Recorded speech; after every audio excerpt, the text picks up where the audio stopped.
Society today is filled with emotional unrest. Tyrannical leaders have preyed upon mankind for all of time. In their lust for power, they have developed a sophisticated method for controlling your mind and your body.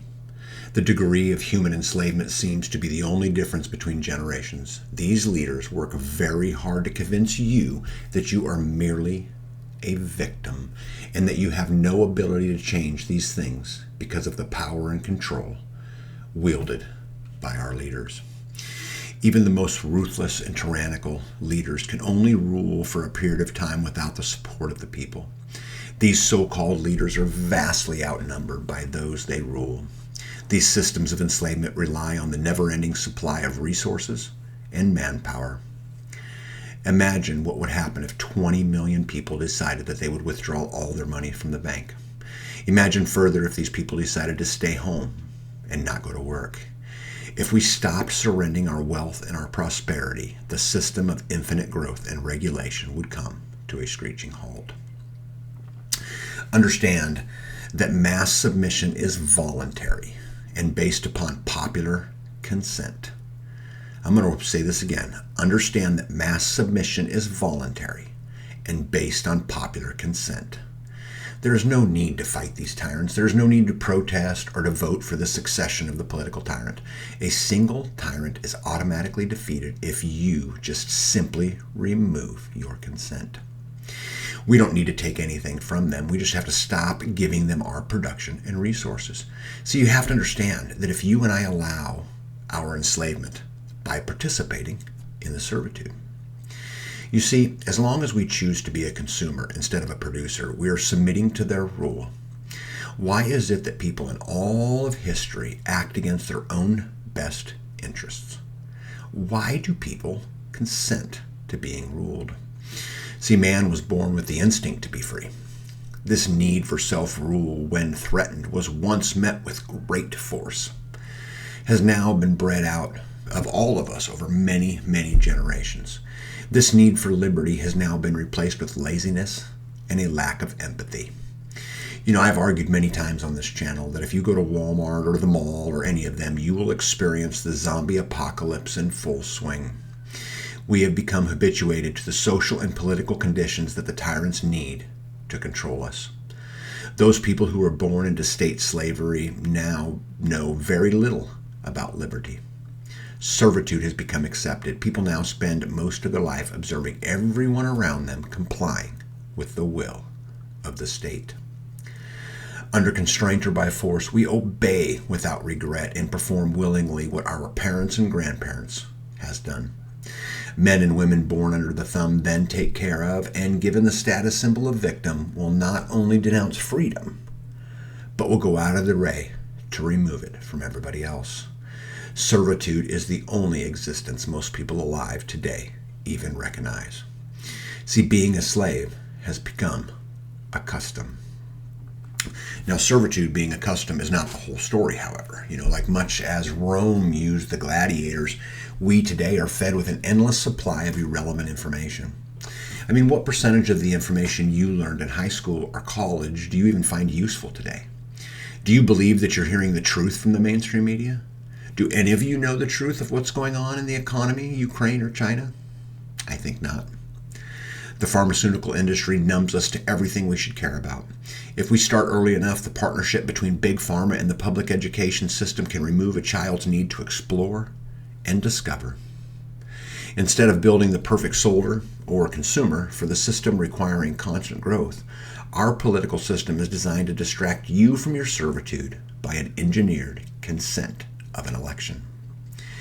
If you look back at history, you will find many tyrants who could extract the calls, long live the king, by simply giving out a little bread and cheese.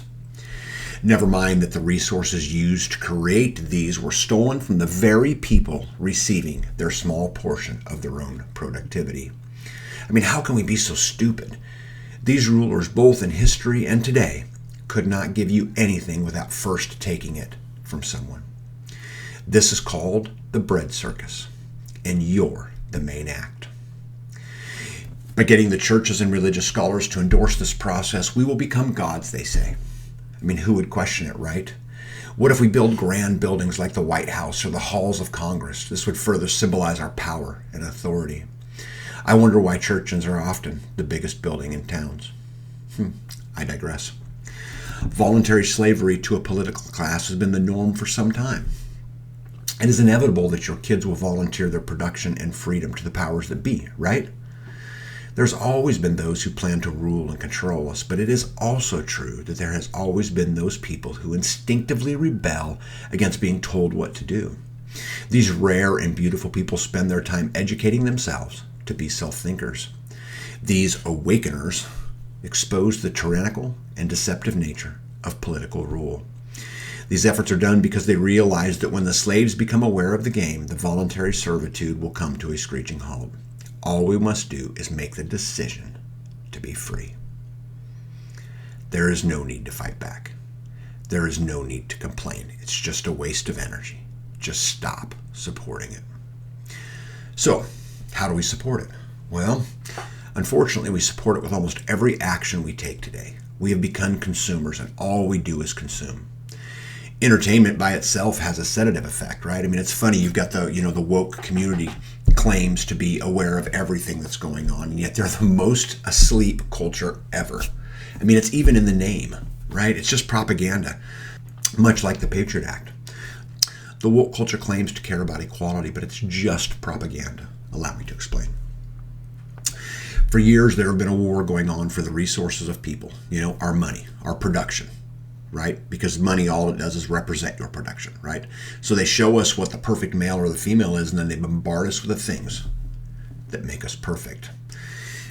Look at how the perfect man is being portrayed today. I did a Google search, and the perfect man seems to be trendy and hip. He's wearing a suit. He's holding the latest iPhone. He has gym muscles and a college degree. See, this version of man comes with a gym membership, supplements, the latest fashion and technology, right? You know what I don't see? The guy who creates and fixes things. I don't see the calluses or the sweat. I don't see a picture of a man fishing with his kids, and in fact, I don't see kids at all. So when I started looking at the modern version of the perfect woman, I see a thin, tall, and curvy sex symbol. I see hair dye and cosmetics. I see the latest fashion. I see plastic surgery and a big house. Let's certainly not forget the latest technology. I also don't see family, service, or commitment. My point is that they show you what it is to be perfect or woke, and then they market to you all of the things that you will need, right? Woke? Really? This is equality? You got to be kidding me. All we have done is replace morals, values, and freedom with Gap, Gucci, and Apple. You were so concerned about keeping up, you willingly gave up your sovereignty. How sad. And it's getting worse. Shopping's never been easier. Now with the click of a button, we have the freedom to shop for anything, anywhere, any place, anytime. Consume, consume, consume. So why do we keep falling for it? Well, see, if you look at history, people with the most stuff were most likely to survive, right? Long time ago. They gathered a lot of food and energy for the winter. They collected building materials for shelter. So today we're gathering supplies, right? So not so we can survive, but so that we can be equal. In 2020, we spent $300 billion on jewelry, watches, luggage, books, and phones, 3 times as much as we spent in the year 2000, even though our population only grew by 13%. Our spending on cosmetics like lotions and makeup also doubled over that time. So we're spending 20% more on clothes than we did in the year 2000, and the average American buys 66 garments every single year. The average square footage of a house in the USA rose by 23% over the last 2 decades, but interestingly enough, the average birth rate is down, and the number of storage facilities doubled. The average American throws away 81 pounds of clothes and textiles each year, which is 5 times more than it was in 1980. We collectively threw away 32 million tons of plastics in 2020, and only 9% of those were recycled. Big ticket items like appliances are only designed today to last 3 or 4 years. Consume, consume, consume. In 20 years, the global middle class is expected to grow by 3 billion people, and we're on track to double the material resources we need by 2060. Imagine if 20 million people agreed to buy nothing except those essential needs for the next year. Imagine that instead of the latest iPhones, just 20 million people decided to get rid of their contract and purchase a phone, that was 2 or 3 models old, unlocked, go month to month, no more financing, no more new, Imagine what would happen. Consumerism allows us to survive on this frequent dopamine rush that allows us to never strive for anything greater than the latest shoes. They have traded you Apple, Walmart, and Amazon for your freedom, and it's a small price to pay for the protection from terrorism. But that's for another video. So why do so many people hide behind the scenes and not stand up for their freedom? Those people will be the very ones complaining when it's all gone. Why didn't anybody do anything about this? Well, my question is, why didn't you? You can choose a different path. You can choose not to be a consumer. You can take your money and you can apply it to those things that make you freer. You can apply it to community, to parallel economies. You can even go further and create a barter system. Either way, vote with your dollar. The days are short. This is what I'm doing, but at the end of the day.